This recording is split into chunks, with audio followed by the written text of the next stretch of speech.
Hello and welcome to the 50th episode of the SNEED-CAST.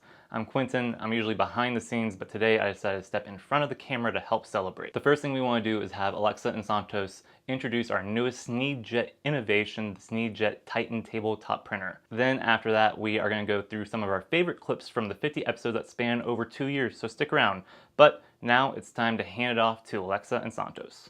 Hello everyone, welcome to this episode of SNEED-CAST. I'm your host Alexa, and today we're here with our National Account Manager, Santos. So, hey, how's it going, guys? So thank you, Santos, for joining us.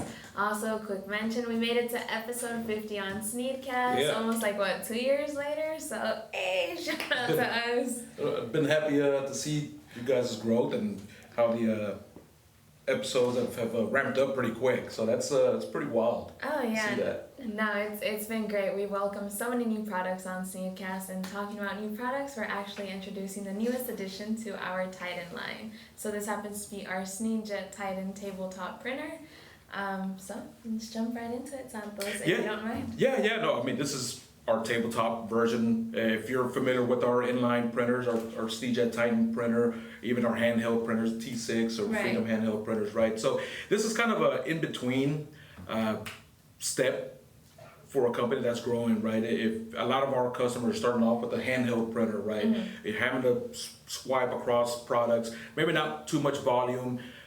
Then we have those customers that have full-fledged production lines, right? They have conveyor belts, they're higher speeds, things like that. But we do occasionally have customers that have a need to have an in-between printer, right? Something that's not necessarily automatic, but semi-automatic, maybe they don't have a conveyor belt, they don't have room for it, or just an area that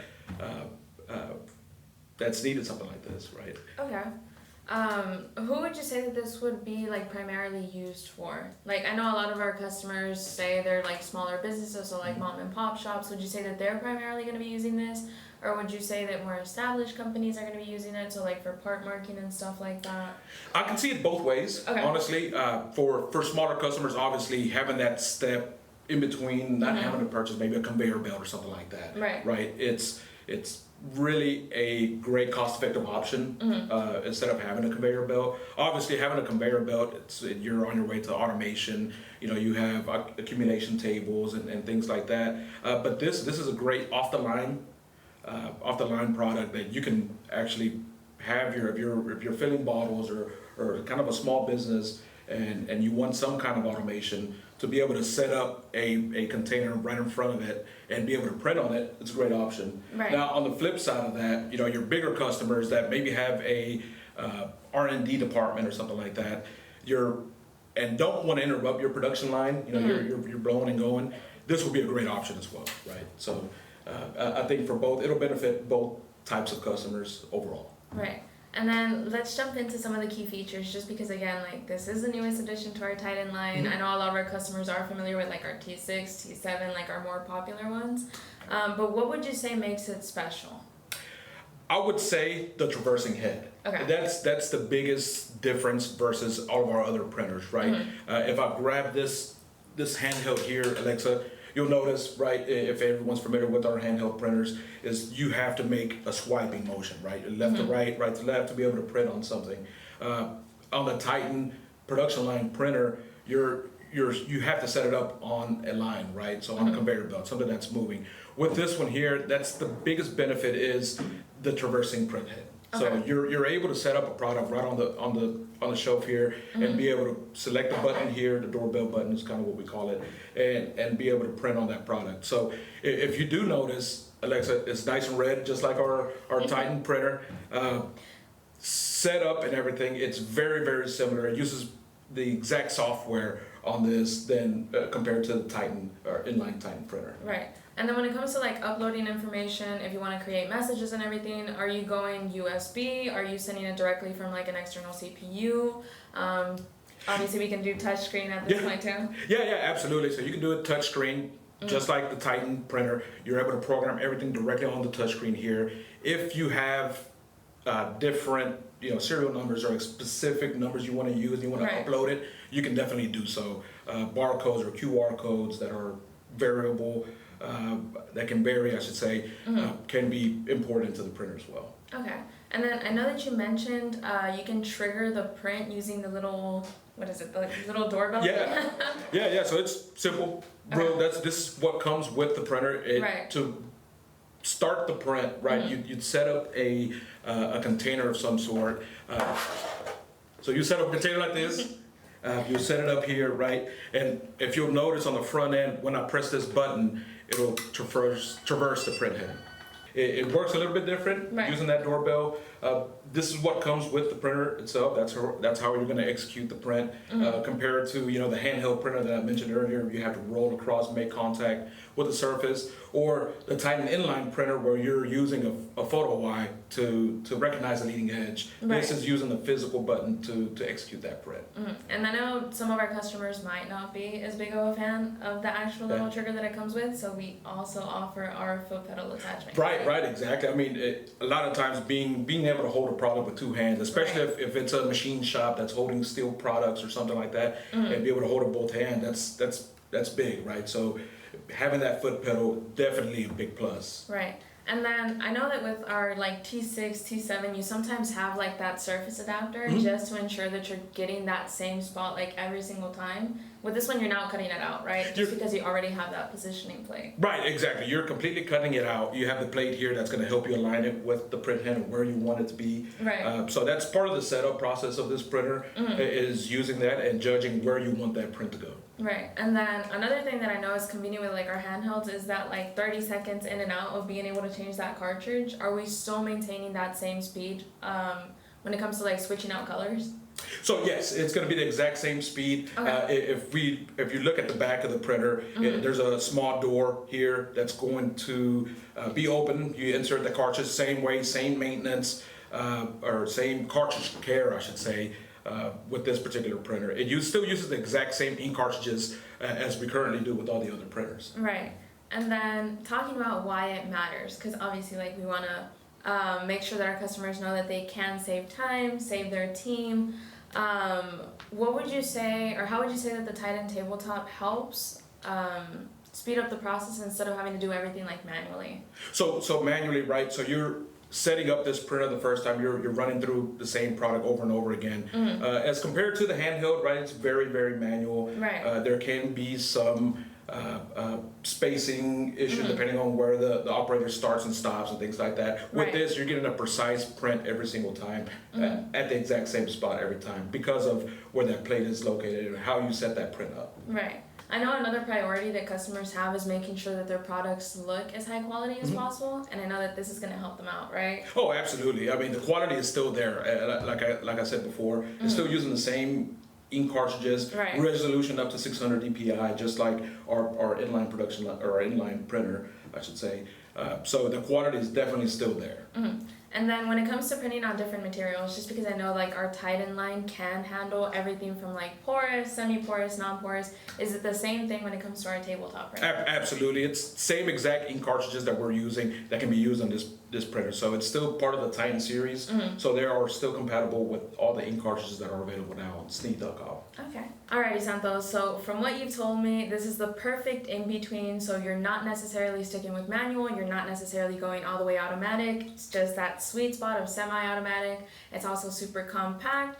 Same, it keeps up with the same Titan line, so you're getting all of the great inks that you would with any of the other Titan printers. You're able to print on everything from like non-porous, semi-porous, porous materials, and you're ensuring that your products are just going to have that high quality print that they need. So everything from like your lot codes, batch codes, date codes, and you're able to set it up either USB or on the touchscreen. So same process. Same exact process. And just to add to that, we felt like we were missing an in-between step between the Titan handheld printer and the inline version of printer, right? Here at SNEED, we're part of your journey, right? We want to be with the customer along their journey, right? From mom and pop all the way up to full-fledged production automation, right? So this was the missing piece, I think, as an in-between step between manual applications and fully automated applications as well. Right. So thank you, Santos, for all of the information on the Titan Tabletop Printer. I know if our customers have any questions, they can easily reach out to you. They can reach out to Daniel, John. A quick shout out to our sales team. But yeah, everyone, if you need anything, just let us know. Shout out to Alexa and Santos. You can order the SNEED-JET Titan Tabletop Printer at sneedcoding.com or by contacting sales at sneedcoding.com or our phone number. Moving on now though, one of our favorite things about the SNEED-CAST has been getting to talk to some of the people who own businesses, who are entrepreneurs, who work in the egg business, the beverage business, the hot sauce business. It's been really fun seeing where people have been using our SNEED-JET printers or SNEED-Pack equipment. It's really impressive to see where it all goes. So go ahead and enjoy some of these clips of us talking to some of our favorite business owners. Okay, so we work with so many like small to medium-sized businesses, and I know that a lot of them have that goal to, eventually reach like a major retailer. From your experience, what are some like key pieces of advice that you can offer? Yeah. So one of the things I would say, and it's a mistake I made, I went from just being in a few stores to getting into Costco, which was like a miracle. It doesn't really happen like that. Right. So I would say there is a need to build a solid brand awareness on the local level and also on the regional level, so that when you get into a major store like Costco, people already know you. You know, currently my product is like not doing so well at Costco because nobody knew flows, right? And so that was a mistake. And had I known what I know now, maybe I would have waited a little bit more to create some brand visibility locally and also on the regional level. So that's what I would tell brands, that yes, it's great to aim high, but start small and build gradually. The second piece of advice I would give is that when you finally even get to go there, be moderate about your expectations, because I felt like, oh, once we get in, it's going to fly off the shelf. I mean, look at the millions of people that walk into a Costco store. There is no way my product would not fly off the shelves. There is no way that a second PO wouldn't come very quickly. And that didn't happen, right? So I would say go in with moderate expectations. The other one is, I would say, listen to people who have gone before you. One of the advice I received was, do not print too many bags because you don't know if Costco will give you a second. Don't, that way you're not stuck with your bags, right? So I think listen to people who have gone before you and try to like plan based on some of the advice you're given. The other one I would say is that you should seek multiple sources of funding, because I reached out to so many funders, right? And I finally got a breakthrough through the state of New Jersey. But I think it's just important to have multiple financing opportunities lined up. The other one is just prepare your vendors, right? People who supply you your raw materials, prepare them to be able to grow with you, because a company like Costco, when they place an order, they're placing huge volumes, right? And so if you've been buying just 20 cases or 100 cases from a vendor and now you have to buy 10,000, they need to be aware of that, right? And they need to be prepared to support you in your growth. So those are some of the advice I would give to anyone who's looking to scale into a major retailer like Costco. You grew with the process. Everything that you guys have gone through has helped you get to where you are today. But what piece of advice would you give to, say, like new entrepreneurs? Just because we do work with so many startup companies, so many mom and pop shops, and sometimes this whole process can be daunting, as you know. Yeah. I mean, the best advice I would say is that, it's not always going to be 100% good. You're going to have challenges, you're going to have problems, you're going to have issues that you have to kind of get through and overcome. And it's not always necessarily what the issue is. Sometimes it's how you're handling the situation and how you deal with the challenges rather than the challenge itself. Many times the problem is smaller than the reaction to the problem, if that makes sense. It's in the time that you spend lamenting and being mad or frustrated or upset over something, you could have already fixed it and been back on track and on the way. So don't be concerned if, you know, something goes wrong or something goes sideways. Just find the best way you can to correct it as efficiently as possible and just move on, because things are going to happen. What would you say the biggest challenges were before you found our coding technology, like before you stumbled across SNEED coding solutions? That was a good thing. I'm glad I found you guys. So Katie's Eggs, the egg business that the kids started, was really growing, and we were coming out with a new design, an actual branded egg carton, rather than just, you know, you recycle cartons, people bring them to you from the farmer's market, and you got everybody's name but your own. So we were, you know, every egg carton, you know, has to have a packed on date and expiration date. So basically it was the inkjet printer and mailing labels and handwriting all the dates on, and you're peeling and sticking, and you got a kid or somebody writing all these dates on a 8.5 by 11 piece of paper full of little return mailing labels. So yeah, I was looking and looking, and SNEED came up on a Google search, and I'm like, this is the one. So you didn't expect Katie's Eggs to be as big as it really was? Or you didn't expect it to grow as much? Right, yeah. Let's see. And what kind of a difference would you say that having that handheld printer had for you? It's been really good. It's saved so much time. Right. You know, like I said, they don't have to rewrite these things. Now they pack their eggs, they take it and they just scan the back of the carton. You know, the 11-year-old is down there doing it. It's that easy to use. She just grabs it, scans. Yeah, yeah. So it is super easy once we got it set up and the parameters. So I've got that date code, which is awesome. You don't have to go through and adjust it automatic. You turn it on, it already knows what the date is. It adjusts, it adds on the 30 days, and then we do larger, you know, like I did the larger text. I don't know what you call it, but then I'll like take the side of the egg carton and just make a little arc. So or a box, a case.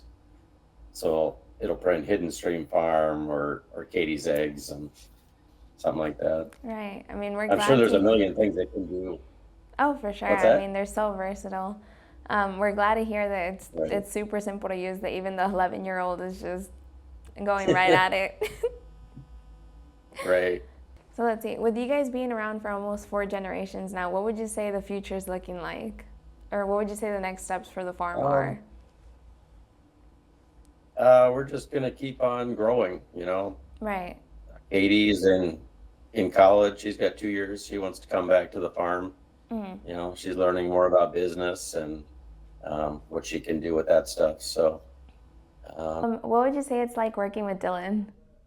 Like, since he is your partner in all of this? By him being a child, he's still able to be molded. So it's pretty good, and it's very exciting for me to be able to teach him how to operate a business at such a young age, and to show him how it is to actually build a business from scratch and turn it into a successful business. So that part is very exciting. I think it's exciting for him too, to really see and be there step by step. And then I still allow him to be a kid, so I don't fully put all of that responsibility on him. You know, when he's available to work and be a part of it, I keep him there. But other than that, if he got basketball or school, those things are more important than what I'm trying to teach him now. What would you say his favorite part of the business is so far? I would say he likes actually making the lemonade. Yeah, he likes to be in the production more than actually out in the field doing sales. Yeah, he likes production more. Would you say that you come from like a family of entrepreneurs, or is it something that you're like? Yeah, my father he always had his own business out of my family. So yeah, just pretty much with him. Everybody else pretty much worked for other companies, but my father was an entrepreneur, still is. What would you say that's your biggest accomplishment, or something that both of you guys cherish, like so far in the business? The response and stuff, and it's a product that's been well liked by different people, like his school and friends and just strangers. I think that part of seeing the growth and just seeing the response that people give when they taste the product, which lets us know like it's a universal product. It's not just a product made specifically for one genre of people. It's for everybody. So I think that's the most exciting part, to see their reviews. Yeah. And then from there, since you mentioned that the company hadn't officially started, what was the mission or what was the goal at that point? So we started our park meeting in 2016 September. At that time, we did not have any goal. We just began gathering as a community and began sharing our life stories, sufferings, and encouragements and hope. And we spent our time just sharing ourselves for about 2 years. And then I asked my friends that we have to do something a little bit more meaningful than just sharing our lives. And I asked them, what do we need to do in order to get back on our own feet again? And everybody said we need jobs, right? It's a very simple solution. You know, if we have a job, we can support ourselves and our loved ones, right? So that's when we came up with this idea. Then, you know, it's a reality that not many employers want to hire homeless people for many reasons and for many obvious reasons. So that's when I offered them, how about we start our own company so that we can hire ourselves and hire our friends on the street. And that's how the company came about. And that's 2018, which is 2 years after we initiate our meeting at the park. Would you say that you're leveraging competition to really bring the public attention to Cool Brew? Well, I think it just happens on its own. The customer base that we have now, we have a lot of loyal customers. They try other stuff and they always come back and say, this is the best. This is the best thing. I get emails every morning. Like this morning, I opened an email from someone in New York. They were in the Hamptons and they want to know how can they get it there because they don't have a store in their area. So the customers are going out and finding new stores for us, and they're helping us grow. With my sales team, we got a couple of new guys that are kind of starting to do a lot of business development and stuff, and reaching out to, business owners and folks like yourself. If you could if there's anything that you could share with them, like if they're reaching out to folks like yourself, what is, a way to be able to connect, and anything, any kind of piece of advice, if somebody's trying to call you and offer you a solution or anything to help your business, what you're looking for on that side of the table if somebody's reaching out to you. Yeah, I think the one thing that I've learned with technology or equipment or anything like that is almost every single time, a year later, I will say, I can't believe I waited this long to buy this. It's always tough up front, and I think the sales reps really need to understand that, because with small businesses like mine, if I pull out a couple $1,000s to buy something, that couple $1,000s is not going in my pocket, and if I don't buy it, it is going in my pocket. So it's really tough to really front that money, but it's almost everything I've purchased, almost everything I've said, I can't believe we didn't do this sooner. And I guess that's just the one thing that the sales reps can pass along as well, and just have empathy towards what the small business owners are going through with spending money. I understand this is a lot of money for you, and it's not something you really want to, but I'm going to tell you, this is going to take out a whole step for you. And in a few months from now, after you get comfortable using it, you're going to say, why didn't I do this sooner? Another great thing about the SNEED-CAST has been getting to enjoy some of the fun in the office. We've done things like hot sauce taste testing, we've done like a man versus machine contest. It's been really fun, so enjoy some of these clips as well.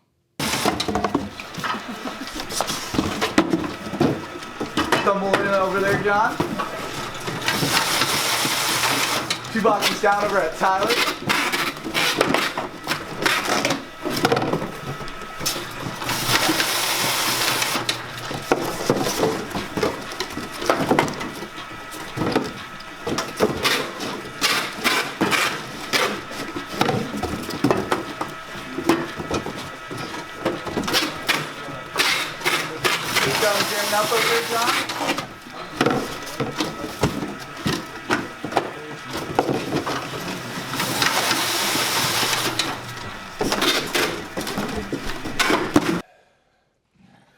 dude. Oh. Look at you throwing Samuel's up got over here? it's dripping down on Samuel over here. I'll do while they're finishing up. Definitely we'll really hot. the nice hot sauce challenge. So again, we had Hot Mamas out of Ontario, Canada, Irish Spikes out of Idaho, Double Take, I believe, was out of Minnesota, Edina, Minnesota, and we also had the Karma sauce. Those are our customers that sent in today. We want to thank you guys for sending the sauces in.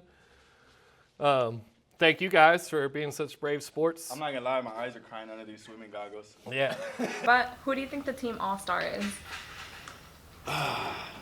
It's in the air, honestly. Everybody's trying to say Tyler this, Tyler that. But I think Tyler's a little scrub. I would say myself. I was like, well, it's hard, when you strike out all those times to be the MVP.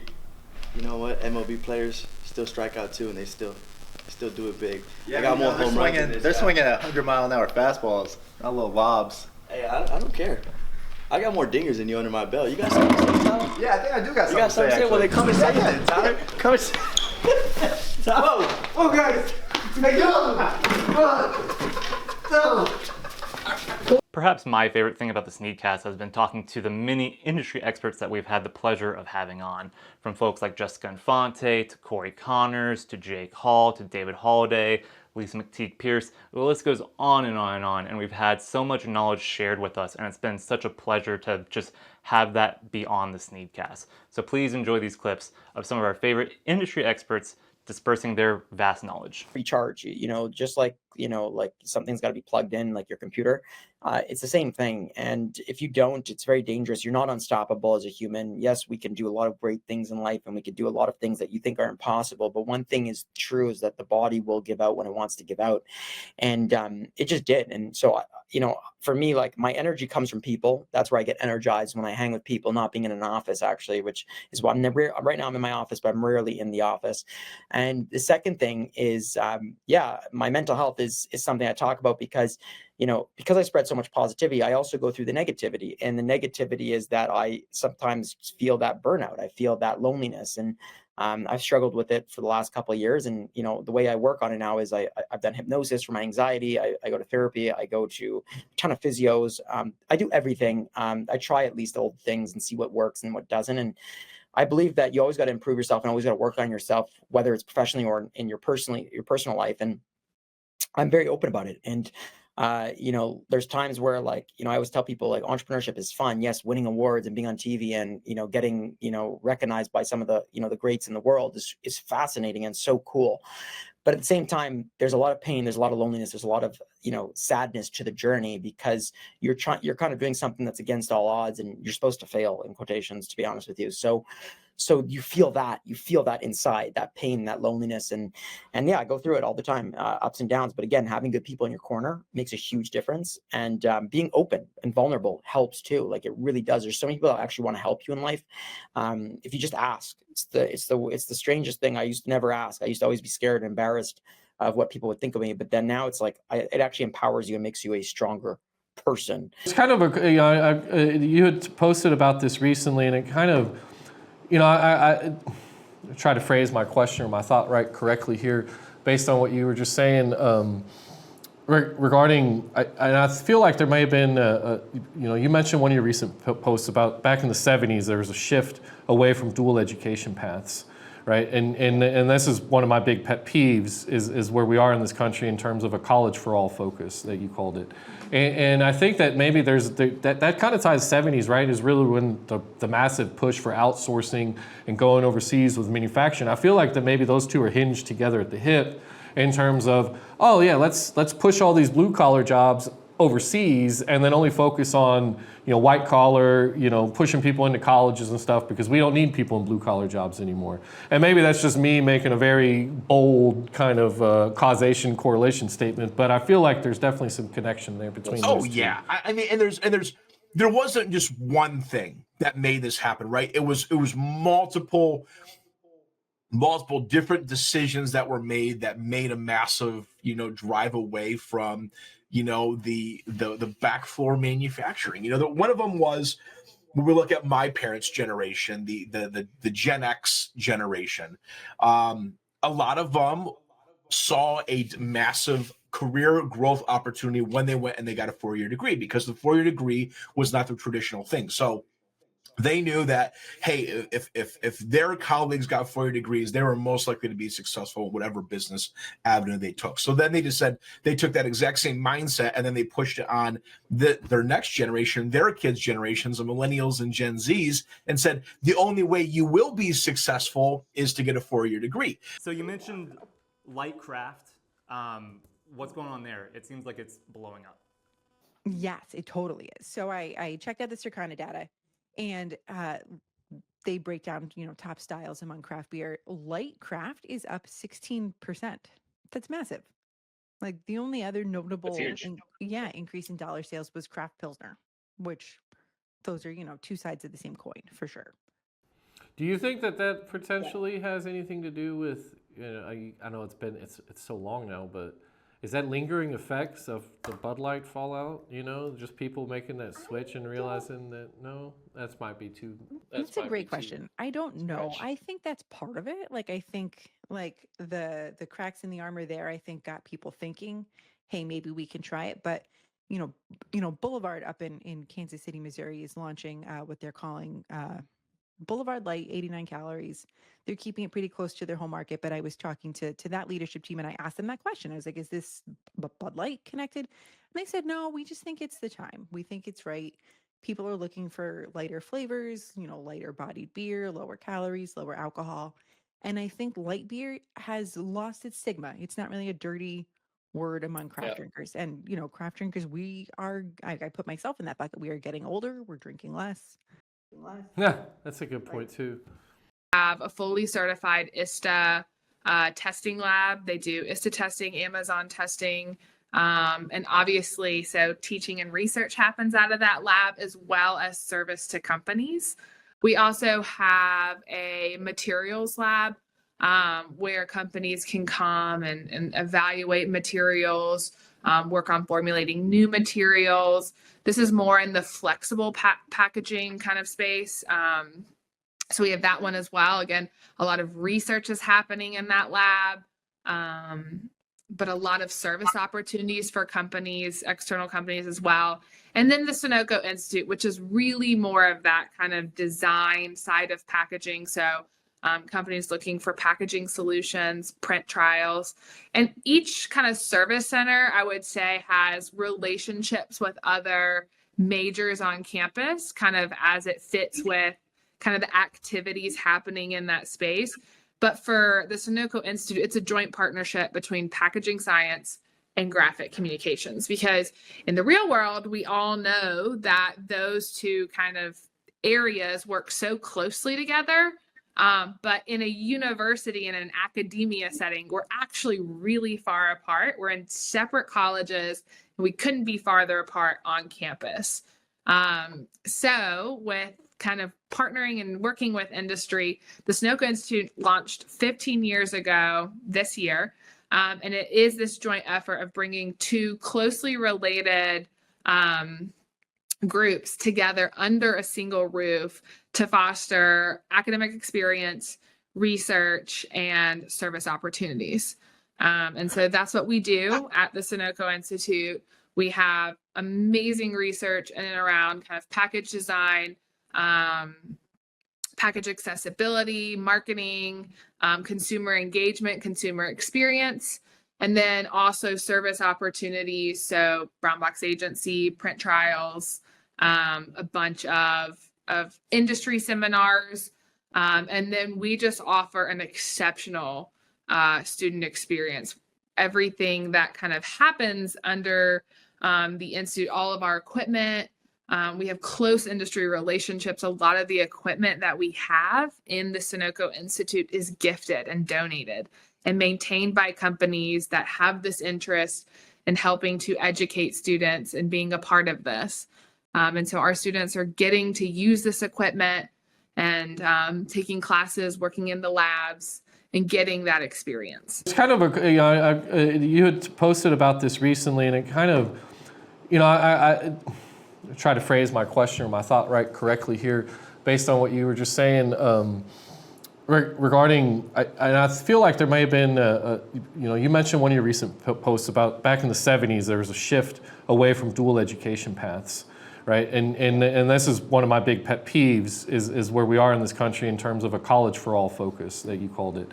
And I think that maybe that kind of ties 70s, right, is really when the massive push for outsourcing and going overseas with manufacturing. I feel like that maybe those two are hinged together at the hip in terms of, oh yeah, let's push all these blue collar jobs overseas and then only focus on white collar, pushing people into colleges and stuff because we don't need people in blue collar jobs anymore. And maybe that's just me making a very bold kind of causation correlation statement, but I feel like there's definitely some connection there between those two. Yeah, I mean, and there wasn't just one thing that made this happen, right? It was multiple different decisions that were made that made a massive drive away from the back floor manufacturing. One of them was, when we look at my parents' generation, the Gen X generation, a lot of them saw a massive career growth opportunity when they went and they got a 4-year degree, because the 4-year degree was not the traditional thing. So they knew that, hey, if their colleagues got 4-year degrees, they were most likely to be successful in whatever business avenue they took. So then they took that exact same mindset and then they pushed it on their next generation, their kids' generations, the millennials and Gen Zs, and said, the only way you will be successful is to get a 4-year degree. So then all of a sudden we saw that colleges and universities were saying, hey, 4-year degree is the way to be successful. So then our K through 12 education changed to make sure that the way that 12 years of school when you were a kid was focused on getting you ready for a 4-year degree rather than getting you ready for life. What would you say is new in the world of sustainable packaging? So many things are changing. It's a daily update. It's an hourly update with what's new and what's coming out. Things like monomaterial packaging, higher post-consumer recycled content.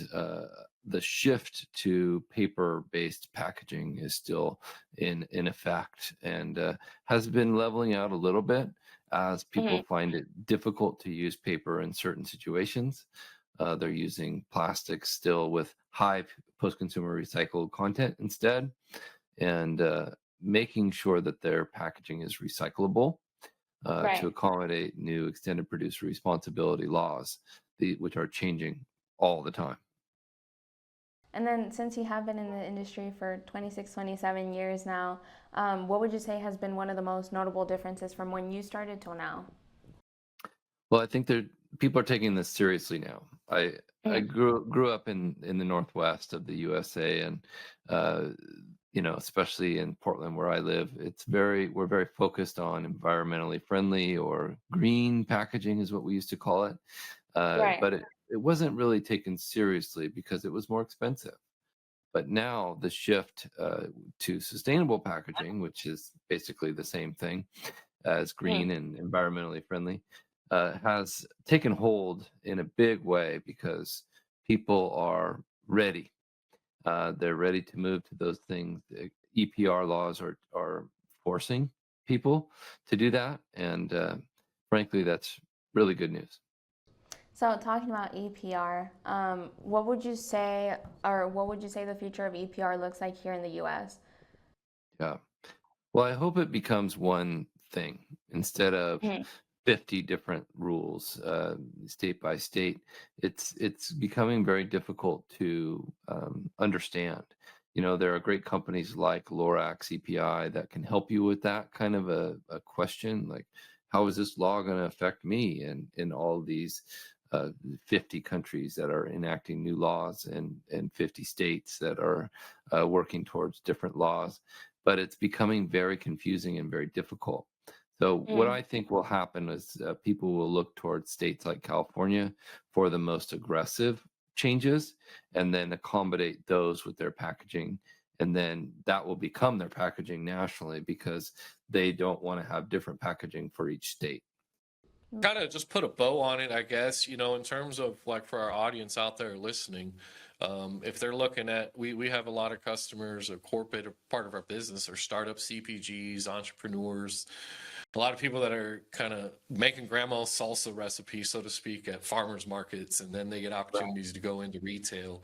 So what are kind of maybe just some pieces of advice or kind of whatever, you know, guidance you would offer to somebody that's starting to get into, maybe they're starting to consider creating or designing their first kind of retail design package for getting into distributions? Are there any kind of pitfalls they should avoid, or kind of, or in terms of looking for a partner or an agency like yours, what are things they should consider when interviewing or looking at different agencies in terms of picking the right one to partner with?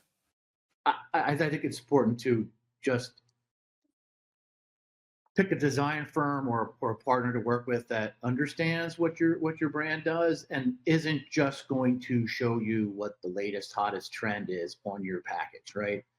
Like understand who your target consumer is. And I tell some of my larger clients this, like we'll show them some kind of a design, whether it's for a point of purchase display or a package for a particular product. And they'll say, well, I don't really like this. I'm not a big fan of this color. I'm like, but you're not the target market. Like you can't apply your personal taste to it, because if you're, I don't know, a 55-year-old male living in, I don't know, Central PA, because that's where I'm at now, but your target market is young 20-year-old married women with one child, like whatever that is, like you need to ask them. You need to understand who your target market is and who's buying your product, and find out what they like, and then be comfortable and confident in your position to be like, I can do things that I don't necessarily like, but I know it's the best to move this brand forward.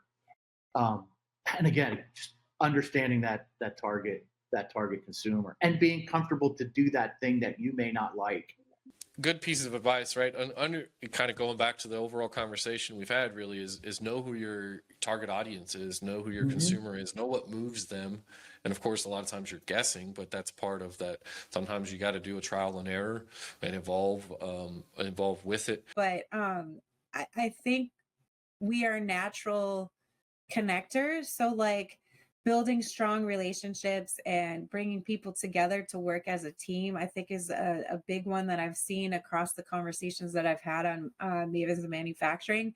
A lot of the women that I know are great at multitasking and adapting to when things change on the fly.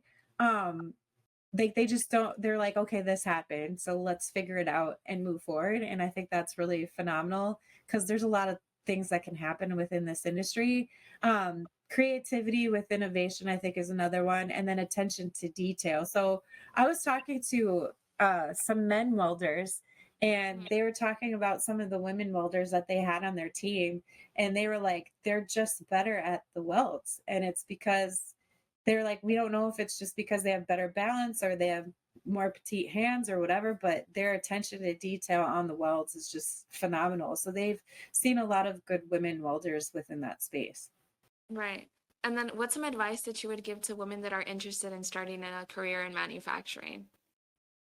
I think they should definitely go for it, because there's so many opportunities within this space that you can have such a fulfilling and successful career. And, you know, I know that there's some women that have had negative experiences within this sector, but they've stuck through it and they have been able to build a lot of meaningful relationships and create successful careers for themselves. You're never going to get bored. There's always something going on, because technology is advancing so fast. Like, you're going to see a lot of cool things come out that are going to help us just live better lives in the future. What would you say are some of the most significant changes you've seen within barcode technology? Well, interestingly, in my very younger days, I can still remember my mother being very annoyed. And this was back in the UK. It wasn't in the US. So barcoding in supermarkets came to the UK quite a bit a few years after the US.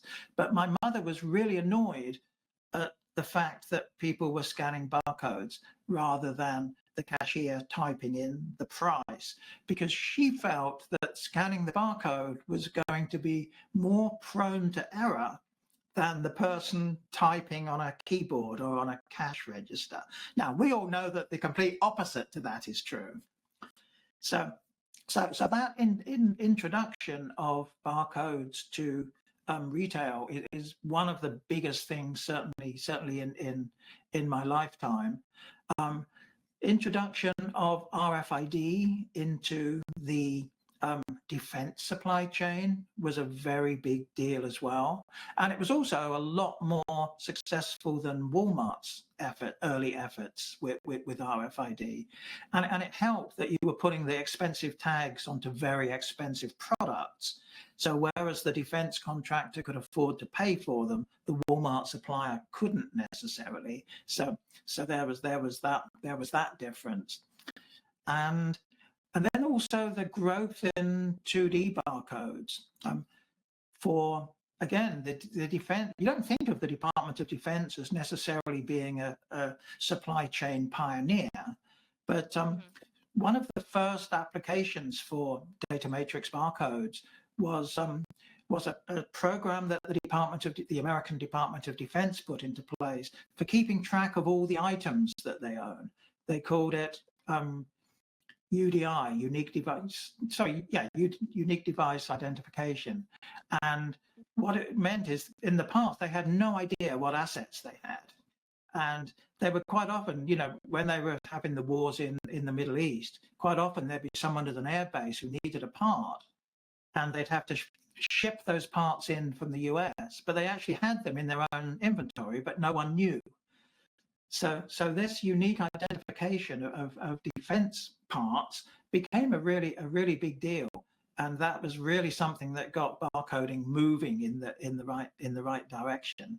Well, that's it for the 50th episode of the SNEED-CAST. Thank you so much to Alexa and Santos for showing off the SNEED-JET Titan Tabletop Printer, and make sure to order that at sneedcoding.com.